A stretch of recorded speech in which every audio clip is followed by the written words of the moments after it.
The question in the chat box is, how do chief editors typically handle mixed feedback from reviewers? I recently received a set of reviews in which one reviewer was very positive and provided only one suggestion, while another was critical and suggested a reanalysis. I became quite nervous and cited other studies to defend our analytical approach, but I'm worried about being rejected by the second reviewer. When two reviewers have differing opinions, how does the chief editor address such disputes? That's a good question. We see that quite often, actually. Not necessarily disagreeing on the same point, but forming different overall opinions. For example, we may have see three reviews coming back, one with rejection, one with major revision, and one with minor revision. So usually the handling editor will make a judgment to see, of course, depending on the extensiveness of the reviewer comments. If the one who said rejection doesn't provide a solid reason, then obviously that's not very defendable. So depending on the quality of the reviews and also the handling editor, if it happens to be in the area of expertise of the handling editor, then the handling editor can make a judgment on that particular manuscript. If the reviewers are not disagreeing about a particular point, it's just one reviewer pick up something and the other reviewer pick up a different thing, then I wouldn't worry about it. Basically, you try your best to address all the reviewer comments as much as possible, providing good reasons. I think the reviewers are questioning, sometimes it's because of the explanation that may not be clear enough. And so reviewers are the first set of readers. If reviewers don't understand when the papers get published, probably the mass readers don't understand either. So if one reviewer only say one suggestion, then probably the reviewer did not pick up the need for additional analysis. And also depending on the expertise area of the reviewers, one manuscript could be reviewed by reviewers from different disciplines, could be reviewed by reviewers due to their different expertise. So for example, especially with interdisciplinary studies, we may have one reviewer from tourism, one reviewer from psychology, and also depending on your methodology, we may have an overall content expert reviewing the big picture, and then we have a methodology expert, whether it's qualitative study or quantitative study or big data, then we may have somebody to look at the methodology. So each reviewer may focus on different things. If in your case, for example, you say one has very positive, provided only one suggestion, and the other suggested reanalysis, maybe the person is looking at analysis in particular, whereas the other person is not. So, so there's no dispute here. It's just that they pick up different things. So as long as you address all the comments to the best of your ability, then I think you've served the purpose of revising the manuscript.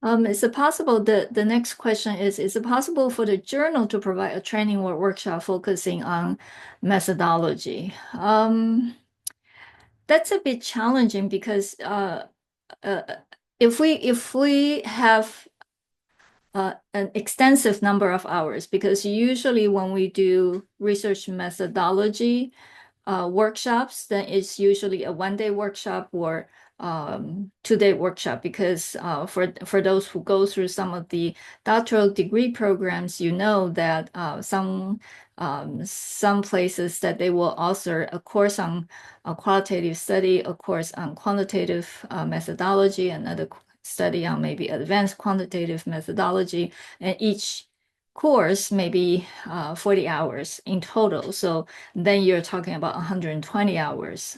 So we try to, for example, at different conferences, depending on the schedule of the conferences, we try to request a time slot for for workshops, but it's not possible to do that on the online. And if you want to learn it online, there are a lot of available resources on YouTube's, or some of the universities offer MOOC, for example, MOOC courses, and methodology is usually a very popular topic to offer. So unfortunately, I don't see a way for a journal to offer training on methodology. We do webinar to invite speakers to share their experiences on particular methodology. For example, we had a qualitative research workshop last year, or maybe earlier this year, but that's again 1 hour. So we'll try our best to do what we can, but offering a full-length workshop may not be feasible from the journal perspective.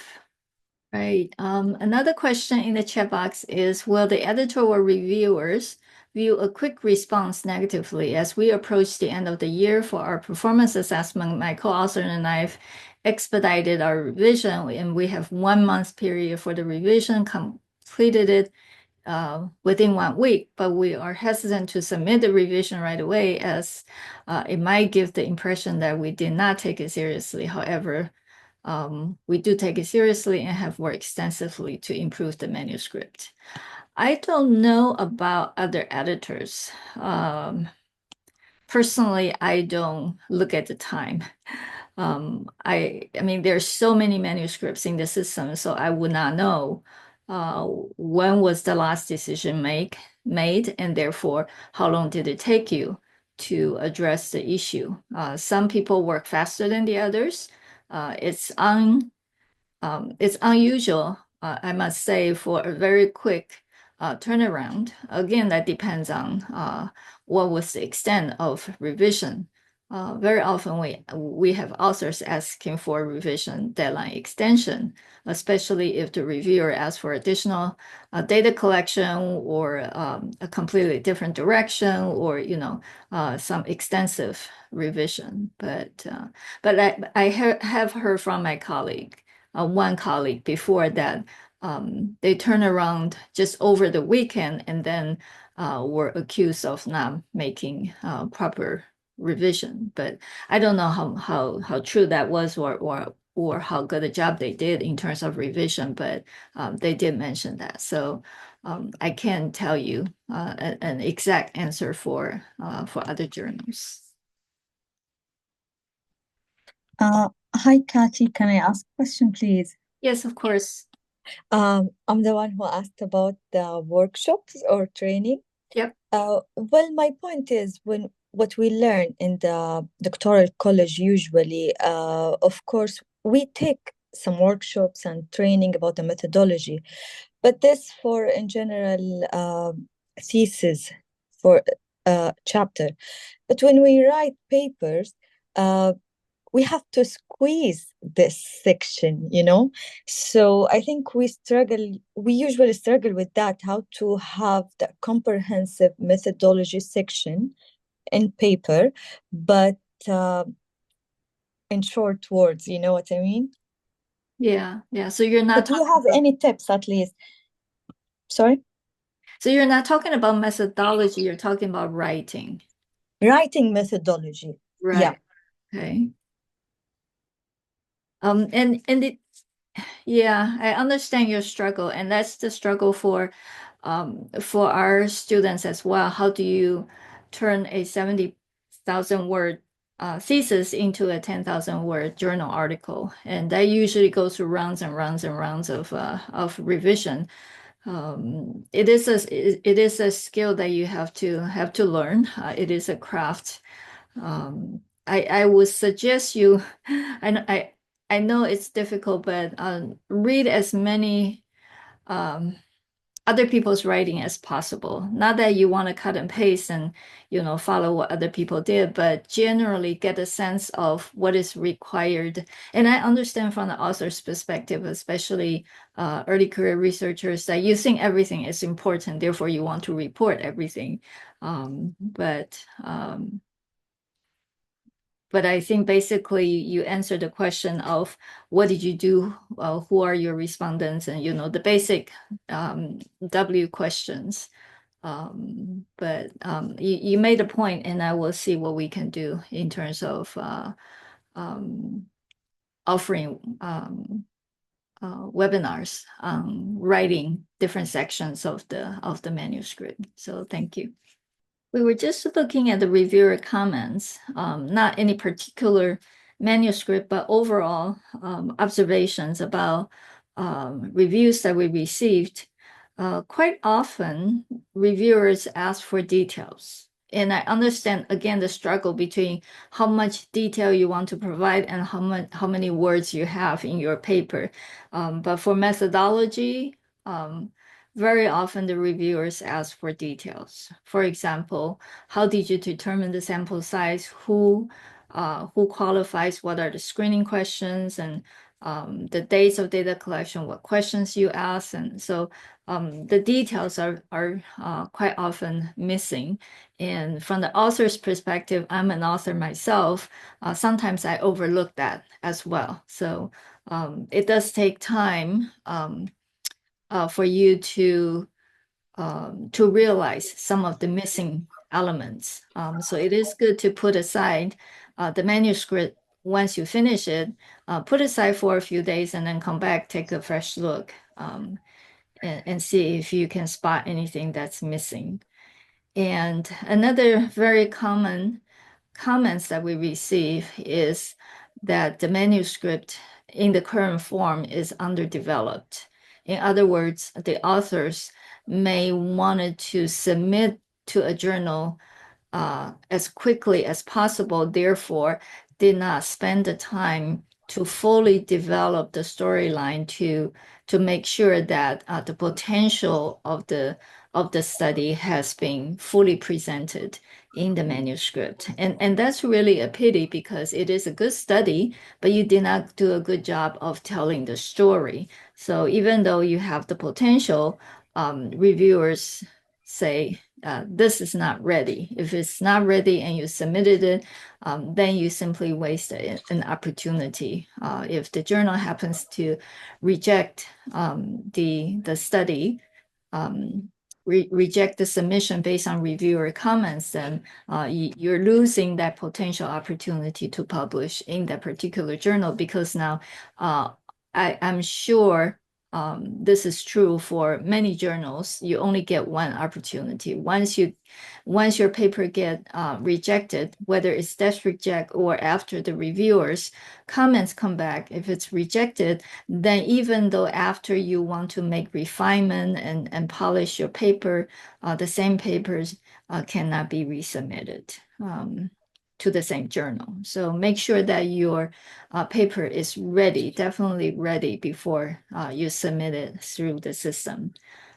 It will be really a pity because if you have a good study, the editor sees the potential and therefore send it out for review, but then the reviewer said it's not fully developed.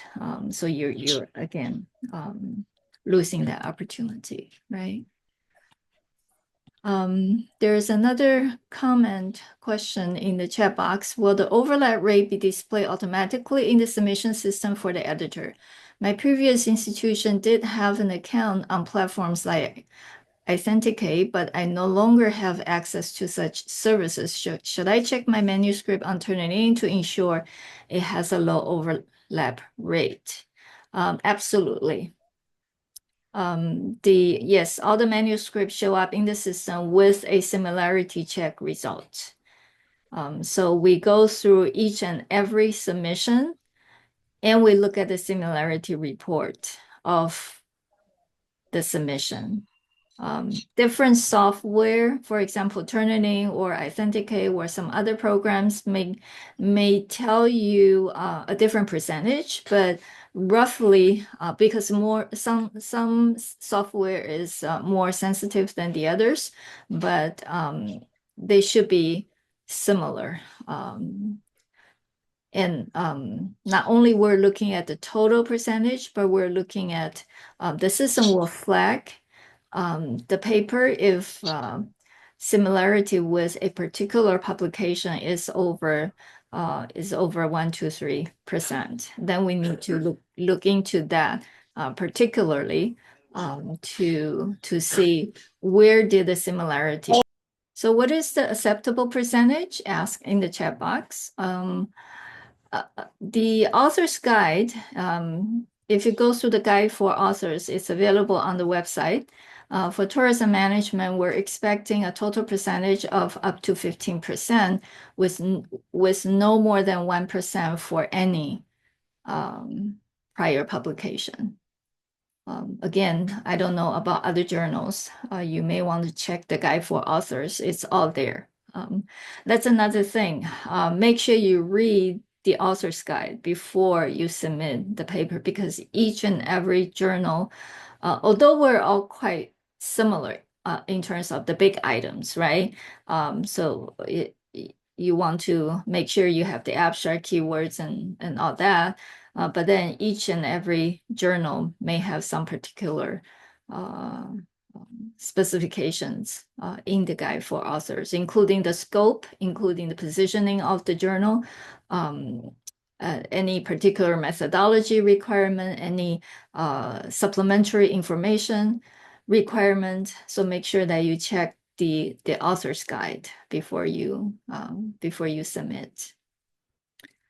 The question is, which software do you suggest? I don't have any particular suggestion. I guess it's just what do you have in terms of access. Like I said, they should be similar. They are a bit different, but they should be similar.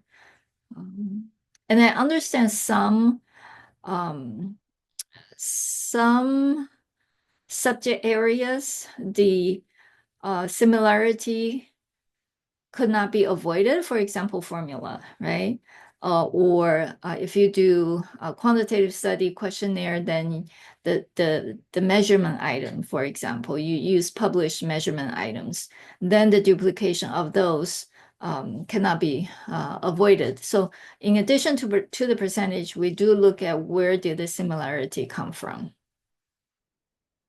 In terms of similarity, another thing is that make sure you cite all sources of information. The worst case is a high percentage came up in the system, yet the document that's showing the high similarity is not even cited in the manuscript being submitted. That doesn't fare well in terms of in terms of transparency. So that raises more concern than a publication that you cited, and then there is a certain percentage of similarity. Another question in the chat box is, do you have any tips for first papers for ECR? We did a webinar a few months back, sharing by early career researchers. I think you may want to go back and review their comments, because they're all early career researchers, and they successfully published in tourism management and other journals. So see what they have to say. From their perspective, I think that's more relevant, and you may learn something from them. And they represent different areas. So, and I'm sure for ECR, then you can work with your mentor or supervisor or thesis advisor, and they are more experienced. They should be able to guide you through the process. Another phenomenon that we observed lately is the homogeneity of the topics. We see of the 10 submissions now, we see probably half of them relates to AI or something relevant to use of technology. So then the challenge is, how do you argue for your contribution to knowledge, and also the so what question? how does your study differentiate from the others? And that's the challenge of following the so-called hot topics. Very often people ask, what is the hot topic nowadays? I would advise you not to follow hot topic because then that means everybody is doing it. How do you differentiate? Simply changing a variable here or adding an experiment there, using a different moderator, mediator. The contribution to knowledge is quite difficult to argue for those studies. So basically, make sure that you find a gap, not only a practical issue in real life that nobody has answered before, but also a theoretical knowledge gap from the literature. So contribution to knowledge and also the so what. The so what question refers to real life problems.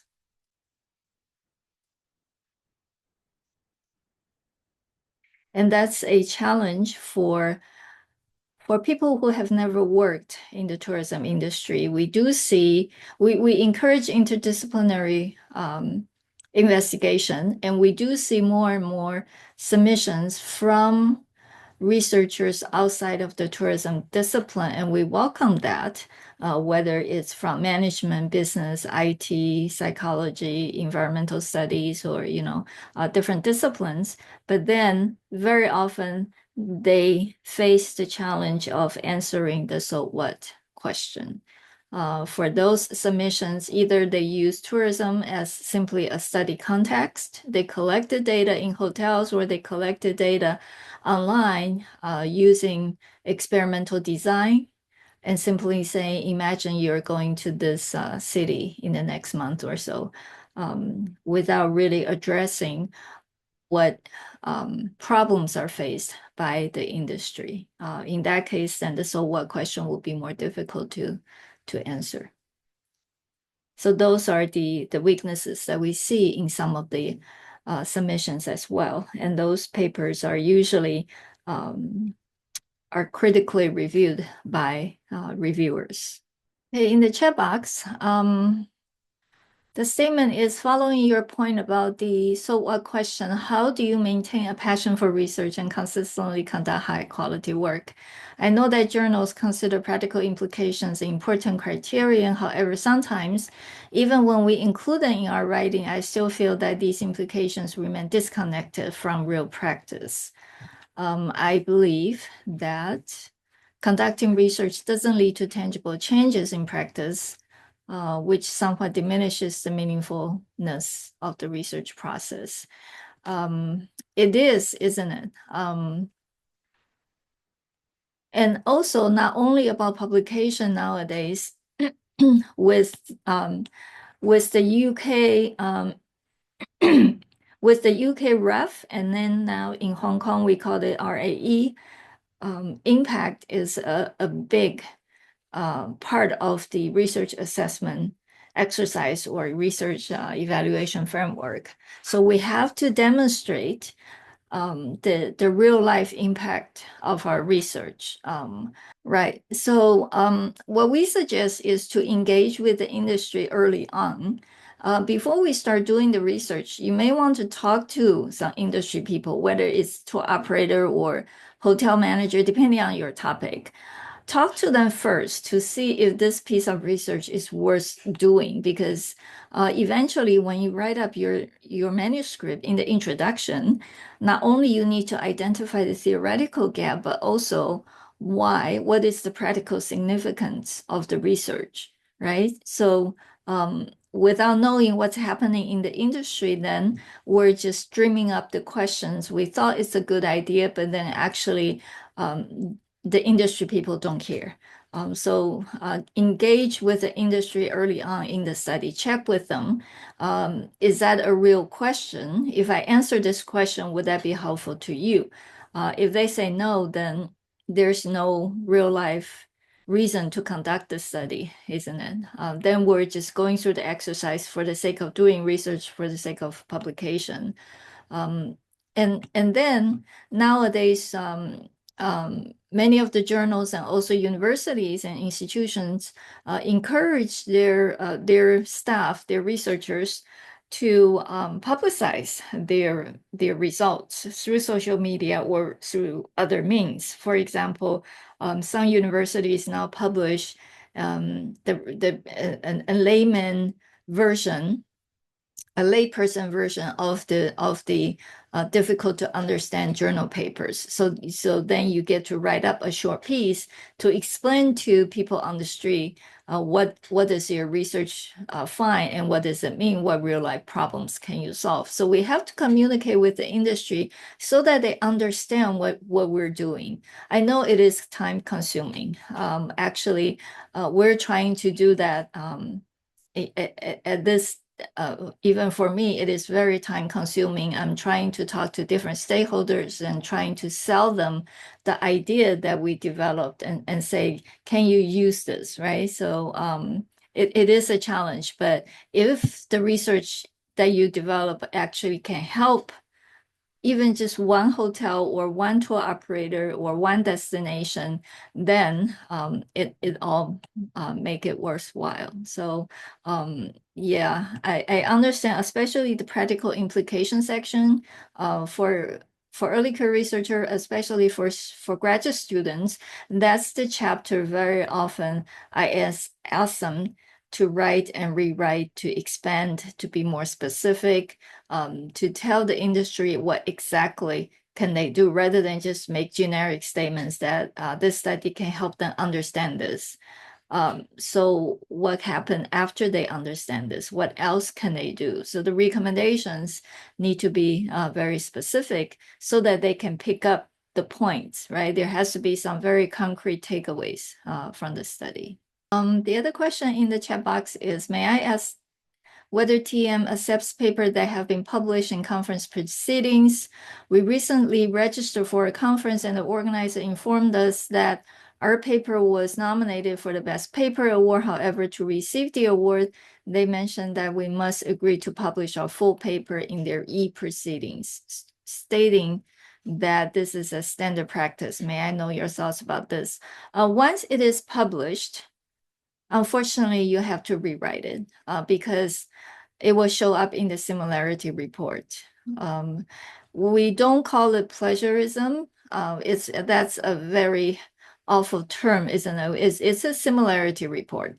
So if it shows up as similar, for example, whether it's 15%, 20%, or could be higher, then we have to just reject it. Not that you're plagiarizing, but that will reveal your identity. Then we cannot do a double-blind review. And I think most journals will do a double-blind review. So if they the reviewers, sometimes they go through the trouble of doing a similarity check themselves. Some of the reviewers really dedicated. They will say, I've seen this paper before, or they would come back and say, I know who the authors are because they did a search on the internet. So yeah, so you have to make the call, which is more valuable to you. You can get the Best Paper Award, and then you just rewrite the text that has been published. Even for conference proceedings, sometimes, I always advise my students, if they attend a conference, publish the abstract only, and sometimes it's an extended abstract. Of course, if they want to compete for best papers, then very often, as the case indicated, you have to publish the full paper. But if it's just they want to go to the conference, learn from the other, present the study, they publish the extended abstract, but telling them once you get it published, you have to rewrite it. So make sure you have a different way of explaining, and so the writing has to be changed.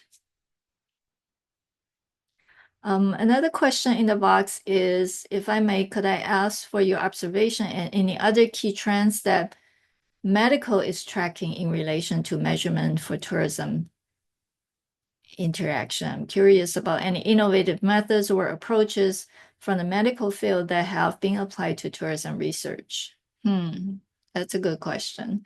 I'm not sure. We have other than the bio. For example, we've used the wristband, and we use the sometimes you get something, tracking your pulse and respiration and blood pressure, and those are mostly likely doing emotion studies. And we have a virtual special issue tourism and or travel with mental disorder. Many of the authors are coming out of medical background. I don't know if any of the articles published so far. I think there are 2 or 3, 4 articles published so far. Maybe you can take a look at the special issue articles and see if there's any special medical measurements in those reports.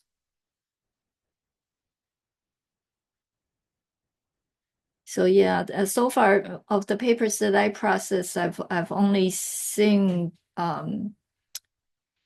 the eye tracking, the biophysiological measurements,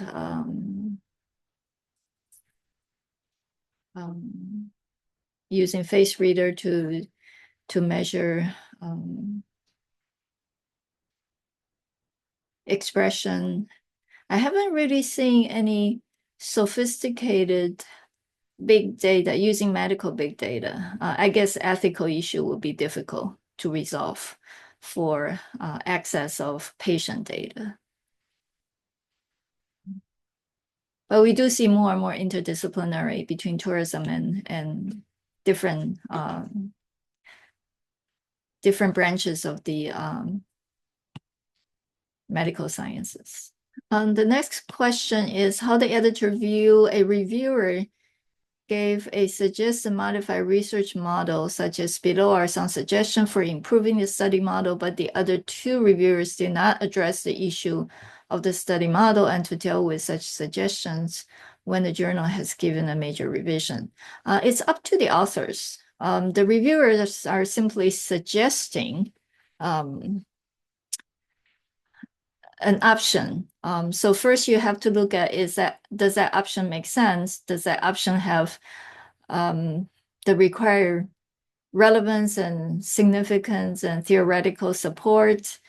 How much thought the reviewers have put into that?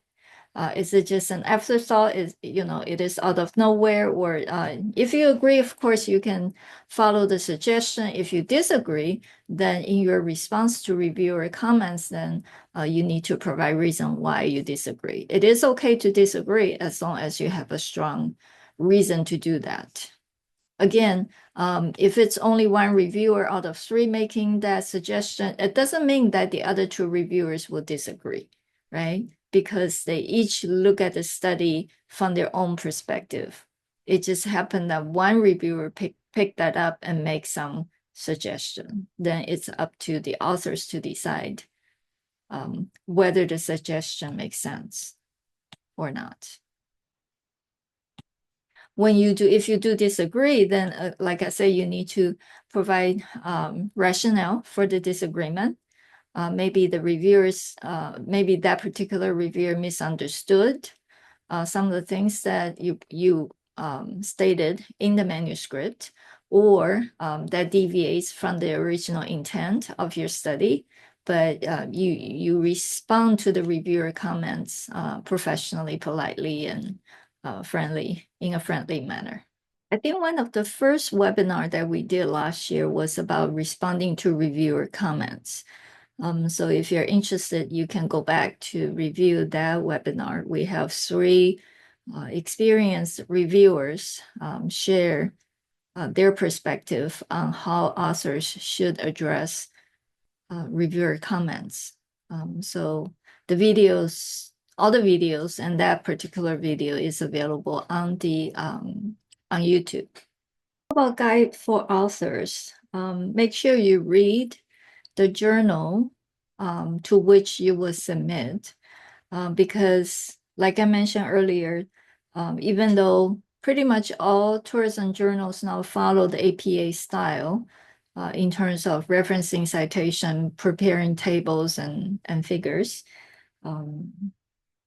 word count, different journals now seems to have different word count limitation for the initial submission and also for the final accepted manuscripts. So I think some set the limit at 9,000, some others 10,000, and some only have suggestions, right? For tourism management, it's in the author guide, it says approximately 10,000. But if it's a bit over, a bit under that, that is fine. But some other journals are very particular.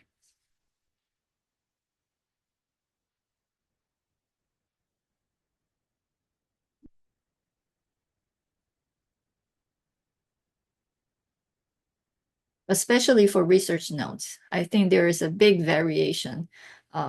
For full articles, 9,000, 10,000, 12,000, it's quite close. But for research notes, I know different journals have different word count expectations, and the variations are actually quite large. So make sure you read the guide for authors. Right, the comment in the question relates to the earlier discussion about conference proceedings. The question is, what if the paper published in journals first and then the conference organizer published the paper in proceedings later? You have to check with the conference organizer. Do they want original work or not, if it's a requirement?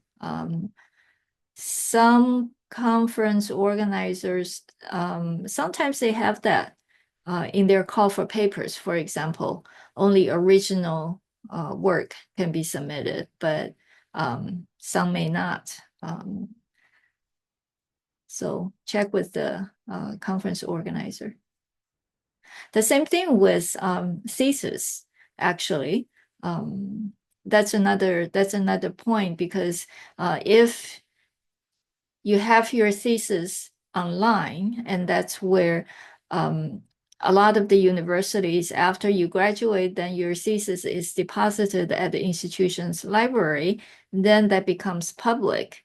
Then the similarity report will also pick that up.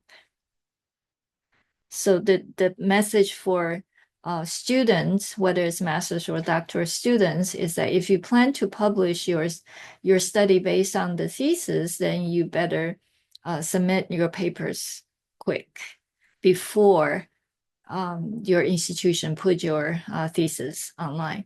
I know in some institutions, that's pretty much the case in North American institutions. I'm not sure about other countries. They allow the students to embargo the thesis for up to 2 years. In other words, the students can buy 2 years' time for them to publish their thesis.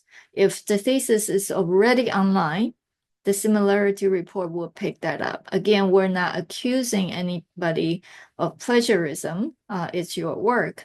But if it's already out there, then we cannot ensure the double-blind review process. So that means after you finish your thesis is online, then you have to rephrase, rewrite, tell the story differently. So that's something for students to think about.